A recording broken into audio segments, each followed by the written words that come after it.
વલસાડના કપરાડા તાલુકામાં ભારે વરસાદ ખાબક્યો। તાલુકામાંથી પસાર થતા તમામ નાળાઓ બે કાંઠે વહેતા થયા।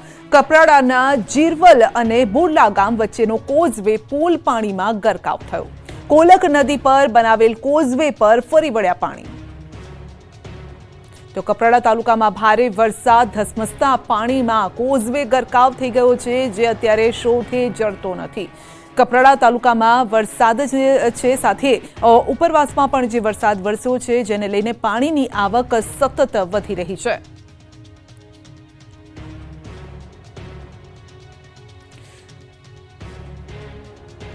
દાહોદમાં મેઘરાજાની દેવાવાડી રોડ પર 3 થી 4 ફૂટ ભરાયા પાણી। રોડ પર વહેતી નદીના દ્રશ્યો છે દાહોદના। દાહોદ પંથકમાં ઇન્દ્રદેવે દેવાવાડી કરતા સ્થળ ત્યાં જળની સ્થિતિનું નિર્માણ થયું। દાહોદમાં મેઘરાજા એવા તૂટી પડ્યા કે રોડમાં પાણીનું રાજ છવાઈ ગયું। દાહોદના વાંકલેશ્વર રોડ, રાજમહેલ રોડ સહિતના વિસ્તારમાં જળબંબાકારની સ્થિતિનું નિર્માણ થયું। મોટાભાગના વિસ્તારોમાં પાણીએ સામ્રાજ્ય જમાવતા લોકો પરેશાન થઈ ગયા। વાહનો પાણીમાં ફસાયા। બાઇક ચાલકોને ભારે હાલાકી થઈ। આ બાજુ દાહોદના દેવગઢ બારિયામાં પણ ધોધમાર વરસાદ વરસ્યો। અનરાધાર વરસાદથી વાંકેશ્વર રોડ વિસ્તારમાં વરસાદી પાણી ભરાયા। ધોધમાર વરસાદને લઈને વાંકેશ્વર રોડ વિસ્તારમાં ઘરના આગળના ભાગમાં પાણી ભરાયા। જાણે રોડ પર નદી વહેતી હોય તેવા દ્રશ્યો સર્જાયા। આ બાજુ છોટાઉદેપુરના નસવાડીમાં પણ મેઘરાજા મહેરબાન થયા। વરસાદના પગલે રોડ પર પાણી ફરી વળ્યા। ખેતીલાયક વરસાદના કારણે ખેડૂતોમાં ખુશી જોવા મળી। આ બાજુ સુરત ગ્રામ્ય વિસ્તારમાં ધોધમાર વરસાદ પડ્યો। વરસાદ પડતા નદી નાળા ખાડીઓમાં ધસમસતા પાણી આવ્યા। અવિરત વરસાદ પડતા દેવગઢ લુહારવડ વચ્ચે વરહે નદીના બ્રિજ પર પાણી ફરી વળ્યા। બ્રિજ પર પાણી ફરી વળતા સામે 3 જેટલા ફળિયા છે, તેમને હાલાકી પડી। વડોદરાના શિનોરમાં મેઘરાજાની ધડબડાટી, શહેર બેટમાં ફેરવાયું। વડોદરાના શિનોરમાં વરસાદે તોફાની બેટિંગ કરી। શિનોર, તરવા, ઉતરાજ, ટિમ્બરવા ગામમાં ભારે વરસાદ પડતા રોડ પાણી થઈ ગયા હતા। શિનોરમાં તો વરસાદે ગણતરીની કલાકોમાં જ શાનદાર બેટિંગ કરતા શિનોરની મુખ્ય બજાર પાણીથી છલકાઈ હતી। બજારમાં જાણે નદી વહેતી હોય તેવા દ્રશ્યો સામે આવ્યા। રોડ પર પાણી ભરાતા વાહનો ફસાયા। રેલવે ગરનાળામાં પાણી ભરાતા વાહન ચાલકોની મુશ્કેલી વધી। વાહનો પાણીમાં બંધ પડી જતા ધક્કો મારી અને બહાર કઢાયા। ગરનાળામાં પાણી ભરાતા 2 કિલોમીટર ફરી અને વાહન ચાલકો જવા મજબૂર બન્યા। દક્ષિણ ગુજરાત અને ગોહિલવાડમાં મેઘરાજાએ બોલાવી રમઝટ, નદીઓ થઈ ગાંડીતુર।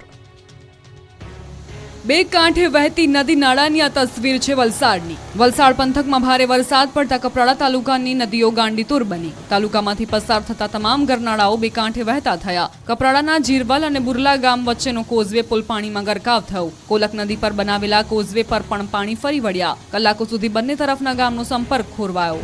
આ બાજુ સુરતના ખીમ માંડવી રાજ્ય ધોરી માર્ગ પર ભરાયા પાણી। ભારે વરસાદથી અહીંના રોડ પાણી થઈ ગયા। પાણી ભરાતા વાહન ચાલકોને હાલાકી પડી। સુરત ગ્રામ્ય વિસ્તારોમાં ધોધમાર વરસાદ પડતા નદી નાળા ખાડીઓમાં આવ્યા ધસમસતા પાણી। દેવગઢ લુહારવડ વચ્ચે વરહે નદીના બ્રિજ પર પાણી ફરી વળ્યા। બ્રિજ પર પાણી ફરી વળતા સ્થાનિકોને ભોગવવી પડી હાલાકી। આ બાજુ ભાવનગર જિલ્લાના ગામડાઓમાં પણ મેઘરાજાએ તોફાની બેટિંગ કરી। પાલિતાણા શહેર સહિત પંથકમાં જામ્યો વરસાદી માહોલ। કુંભણ, ખાખરિયા, સિંજાડિયા, વીરપુર, રંડોળા, જસપર, મોખડકા, માલપરા, લુવારવાવ, રંડોલા, જામવાડી, ભુંડરખા સહિતના પંથકમાં વરસાદ પડ્યો। શિહોર તાલુકાના ગ્રામ્ય પંથકમાં ધોધમાર વરસાદ પડતા રોડ પર વહેતા થયા પાણી। શિહોર તાલુકાના ટાણા, વરલ, અગિયાળી, બોરડી, જાબાડા, દેવગાણા સહિતના વિસ્તારોમાં ધોધમાર વરસાદ વરસ્યો। વાવણી બાદ સારો વરસાદ પડતા ખેડૂતોમાં ખુશીનો માહોલ છવાયો। ઉત્તર ગુજરાત બાદ હવે દક્ષિણ ગુજરાતમાં મેઘાનું મંડાણ। ઉત્તર ગુજરાતમાં મેઘરાજાએ દબદબાટી બોલાવ્યા બાદ હવે દક્ષિણ ગુજરાતનો વારો કાઢશે। દક્ષિણ ગુજરાતમાં વરસાદ શરૂ થઈ ગયો છે। સાપુતારા, વઘઈ, સુબીરમાં ધોધમાર વરસાદ પડતા આહલાદક વાતાવરણ બન્યું। સાપુતારામાં વરસાદને લઈને પ્રવાસીઓમાં ખુશીનો માહોલ। તો ઓલપાડ, ઉમરગામ સહિતના વિસ્તારોમાં સવારથી મેઘરાજા ધમાકેદાર બેટિંગ કરી રહ્યા છે। કામરેજ, ઉમરપાડા, ઓલપાડ, માંગરોળ, બારડોલી, મહુવા, માંડવી અને સુરત શહેરમાં ધોધમાર વરસાદ પડ્યો। તો 2 દિવસના વિરામ બાદ ઉમરપાડા તાલુકાની અંદર સવારે 6 વાગ્યાથી 1 વાગ્યા સુધીમાં 4 ઇંચ વરસાદ ખાબક્યો। બારડોલી તાલુકામાં 2 ઇંચ, કામરેજ તાલુકામાં 2.5 ઇંચ, અન્ય તાલુકામાં પણ 2 થી 1 ઇંચ જેટલો વરસાદ ખાબકતા ધરતીપુત્રોમાં ખુશીનો માહોલ જોવા મળ્યો। નવસારીમાં 2 દિવસના વિરામ બાદ ફરી જિલ્લામાં વરસાદે ધબધબાટી બોલાવી। નવસારી શહેરમાં આવેલા સર્કિટ હાઉસ, ડેપો, જૂના થાણા, કુંભારવાડ સહિતના વિસ્તારોમાં વરસાદ પડતા રોડ પર પાણી વહેતા થયા। વલસાડ જિલ્લામાં પણ મેઘરાજાએ ધમાકેદાર બેટિંગ કરી। કપરાડાના રસ્તાઓ થોડી જ વારમાં પાણી થઈ ગયા। કપરાડાની સાથે વલસાડ, ધરમપુર અને પારડી તાલુકામાં પણ 1 ઇંચ વરસાદથી રોડ પાણી થયા। ઉમરગામ અને વાપીમાં પણ નોંધપાત્ર વરસાદ થતા ખેડૂતો ખુશ થયા। તો મહીસાગર જિલ્લામાં સાર્વત્રિક વરસાદ થયો. કડાણા તાલુકામાં 3.5 ઇંચ વરસાદ, ખાનપુર તાલુકામાં 2.5 ઇંચ વરસાદ, બાલાસિનોર તાલુકામાં 1 ઇંચ કરતાં વધુ વરસાદ પડતા નદીઓ વહેતી થઈ. 33 જિલ્લામાં વીજળીના કડાકા સાથે વરસાદ તૂટી પડ્યો.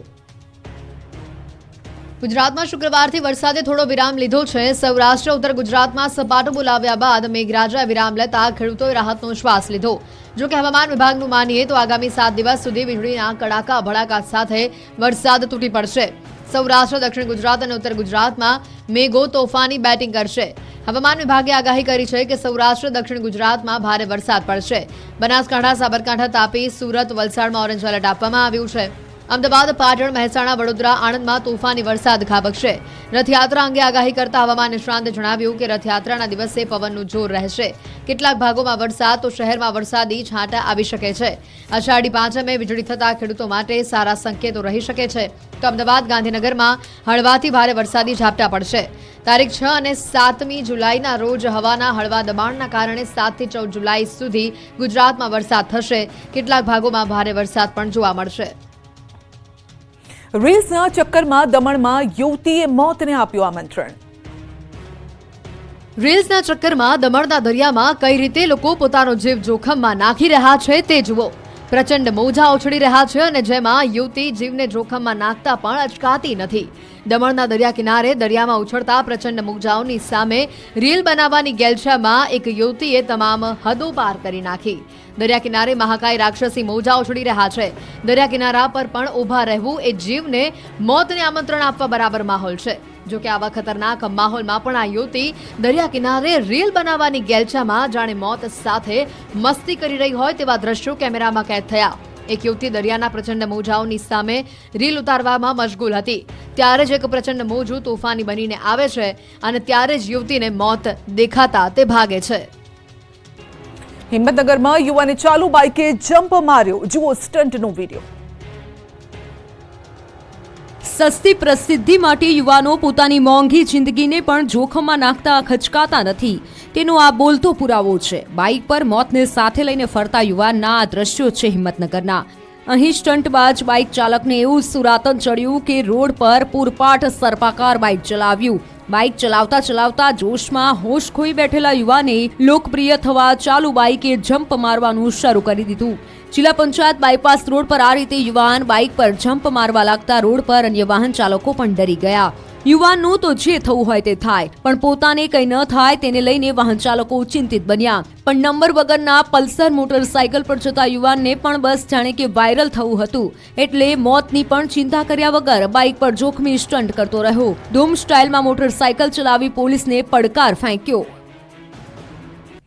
ત્રંબાની શાળામાં સુવિધાનો અભાવ, જેથી વિદ્યાર્થીઓ અને વાલીઓમાં રોષ, કર્યો વિરોધ. રાજકોટના ત્રંબામાં શાળામાં પ્રાથમિક સુવિધાના અભાવને લઈને વિદ્યાર્થીઓ અને વાલીઓએ વિરોધ કર્યો. રાજકોટ ભાવનગર હાઈવે પર આવેલા ત્રંબા ગામે વિદ્યાર્થીઓ અને વાલીઓ દ્વારા રસ્તા રોકો આંદોલન કરવામાં આવ્યું. હાઈવે ચક્કાજામ કરી રોષ ઠાલવવામાં આવ્યો. શાળાઓમાં ઓરડાનો અભાવ સહિતના પ્રાથમિક સુવિધાના અભાવને લઈને બાળકો પણ મેદાને ઉતાર્યા. આ અંગે ઉચ્ચ કક્ષાએ વારંવાર રજૂઆત કરવા છતાં કોઈ નિરાકરણ આવ્યું નથી, જેને લઈને સરકાર હાય હાયના સૂત્રોચ્ચાર સાથે રોષ ઠાલવ્યો. તો નીટ પરીક્ષા પાસ કરેલા વિદ્યાર્થીઓ અને વાલીઓએ રાજકોટમાં વિરોધ કર્યો. MBBSમાં એડમિશન માટેની ગવર્મેન્ટ કોટાની તેમજ મેનેજમેન્ટ કોટાની ફીમાં વધારો ઝીંકવામાં આવતા રોષ ઠાલવવામાં આવ્યો. બહુમાળી ચોક ખાતે વિદ્યાર્થીઓ અને વાલીઓ એકઠા થઈ વિરોધ કર્યો. ત્યારે વિદ્યાર્થીઓએ અમને ડોક્ટર બનવા દોના સૂત્રોચ્ચાર કર્યા. GMERSની 1 વર્ષની ફી અગાઉ 3,30,000 રૂપિયા હતી, જેમાં વધારો કરીને 5,50,000 કરવામાં આવી છે. તેમજ મેનેજમેન્ટ કોટાની ફી 9 લાખ રૂપિયામાંથી 17 લાખ રૂપિયા કરવામાં આવી છે. નકલી વસ્તુઓના રાફડા વચ્ચે હવે રાજકોટમાં તો હદ થઈ ગઈ. નકલી શાળા મળી આવી. પરમિશન વગર ધમધમતી શાળાને કરાઈ સીલ. રાજ્યમાં નકલી વસ્તુઓની ભરમાર વચ્ચે હવે તો હદ થઈ ગઈ.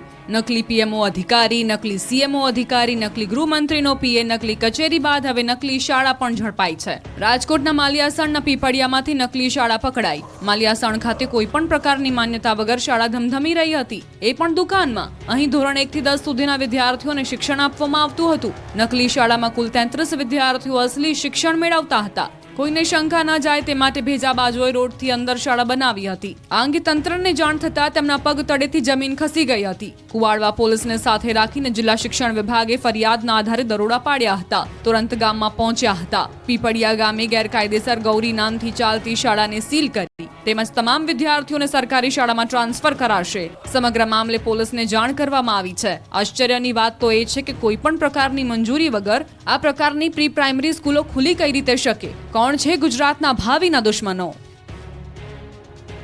બોટાદમાં ભાજપની મળી કારોબારી બેઠક. ગુજરાત ભાજપને ટૂંક સમયમાં નવા અધ્યક્ષ મળી શકે છે. ગુજરાત ભાજપ દ્વારા બોટાદ જિલ્લાના સાળંગપુર બીએપીએસ સ્વામિનારાયણ મંદિર ખાતે પ્રદેશ કારોબારી બેઠક મળી હતી. કારોબારીની બેઠકમાં મુખ્યમંત્રી ભૂપેન્દ્ર પટેલ, પ્રદેશ અધ્યક્ષ અને કેન્દ્રીય મંત્રી સી.આર. પાટીલ, કેન્દ્રીય મંત્રી પિયુષ ગોયલ, કેન્દ્રીય રાજ્ય મંત્રી નીમુબેન બામભણિયા સહિત ભાજપના 1300 હોદ્દેદારો હાજર રહ્યા હતા. ભાજપની આ કારોબારી બેઠક બાદ સંગઠનમાં મોટા ફેરફારની અપેક્ષા છે. ગુજરાત ભાજપના નવા પ્રદેશ પ્રમુખની નિમણૂક થતાં જ સ્પષ્ટ થશે કે ભાજપ સરકારમાં કેવા ફેરફારો કરી શકે છે. તો ગુજરાત ભાજપના નવા અધ્યક્ષને લઈને ચાલી રહેલા સસ્પેન્સ વચ્ચે કેન્દ્રીય મંત્રી સી.આર. પાટીલે મોટું નિવેદન આપ્યું. પાર્ટીની રાજ્ય કારોબારીની બેઠકના બીજા અને છેલ્લા દિવસે વર્તમાન ગુજરાત પ્રમુખ સી.આર. પાટીલે કહ્યું કે પાર્ટીનું શાસન એક વ્યક્તિ એક પદ છે.